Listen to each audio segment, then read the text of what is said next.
సమస్త జగములు రక్షించే సకల జ్ఞానమూర్తి, ఎవరింట తాను కొలువుండునో కలుగును వారికి కీర్తి. సకల సంపదల మూలము సుమనోహరి లక్ష్మి, శ్రీ చక్రవాసిని మాత శ్రీ విష్ణు ధర్మ పత్ని.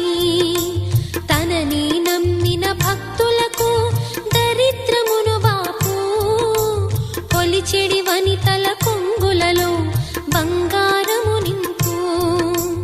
అష్టలక్ష్ముల రూపున అవతారం దాల్చినది, కష్టములను తొలగించగా భూమిలో వెలసినది. లక్ష్మీదేవి కథ, శ్రీ లక్ష్మీదేవి కథ, లక్ష్మీదేవి కథ,